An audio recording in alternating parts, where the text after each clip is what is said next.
আজকে আমরা এখন যাচ্ছি আনন্দময়ী কালীবাড়ি কৃষ্ণনগর। সেখানে কালী পুজো দিয়ে আমরা সকলে সপরিবারে গেছিলাম মহারানা প্রতাপ কৃষ্ণনগরে দুপুরে লাঞ্চ করতে।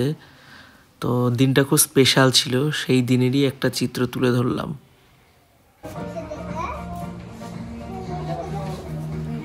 এখন আমরা চলে এসেছি মহারানা প্রতাপের সেকেন্ড ফ্লোরে।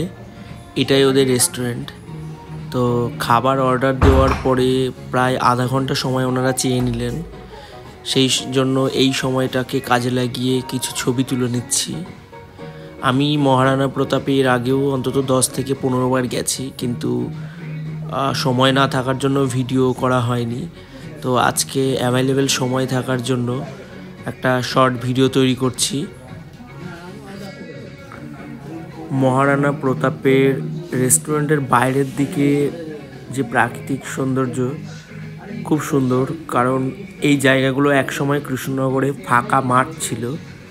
আজ সেগুলো ম্যাক্সিমাম কমার্শিয়াল প্রপার্টি, হোটেল এইগুলোতে পরিণত হয়েছে। তো সেগুলো বাদ দিয়ে যদি বাইরের দিকটা আমরা দেখি তাহলে খুব সুন্দর দেখা যায়। এই জানলা দিয়ে আমি বাইরে হাভেলি দেখতে পাচ্ছি। হাভেলির চারপাশটা দেখতে পাচ্ছে যে কীরকমভাবে জলা জমি পড়ে আছে। এখানে চাষাবাদ এখনও পর্যন্ত হয়। এটা মহারানা প্রতাপের ভেতরে। আমাদের সব পরিবারে সবাই বসে আছে অপেক্ষায় যে কখন আমাদের লাঞ্চ আসবে, আর আমি এই সুযোগে ভিডিওটা করে নিচ্ছি। তো এটা মহারানা প্রতাপের সামনের দিকটা, এই জায়গাটা দিয়ে এন্ট্রান্স।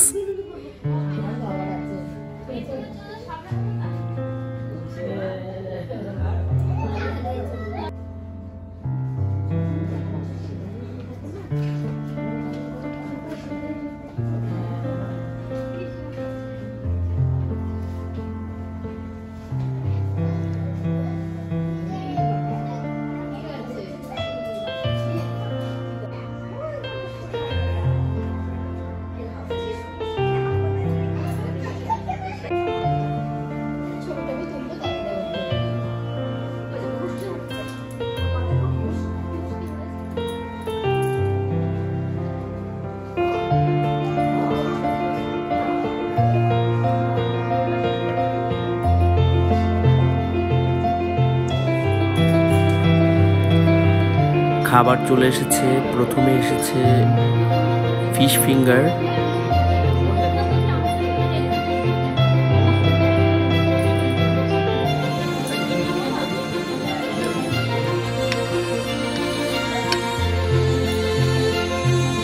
আমরা অর্ডার করেছিলাম পোলাও, মাটন কষা, বিরিয়ানি, চিকেন চাপ।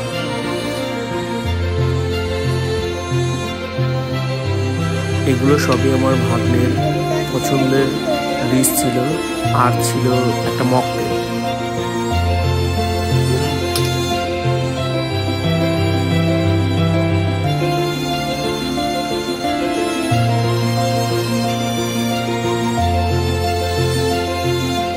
এখন আমাদের সবার লাঞ্চ চলে এসছে। তো সবার প্লেটগুলোই সাজিয়ে দিয়েছে। সেখানে কিছুটা পরিমাণ পোলাও, কিছুটা পরিমাণ রাইস আছে, আর মেনুতে ছিল অয়েল ফ্রি পাঁপড়, ডাল, ইলিশ সর্ষে, পনির, চিংড়ির মালাইকারি, দই, মিষ্টি, স্যালাড।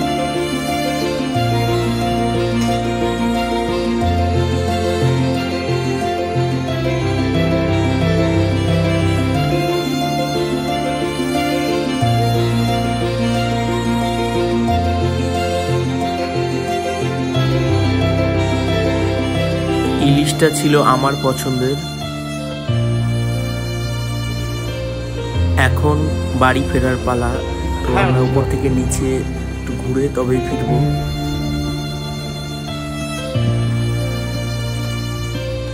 রানী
ঠিক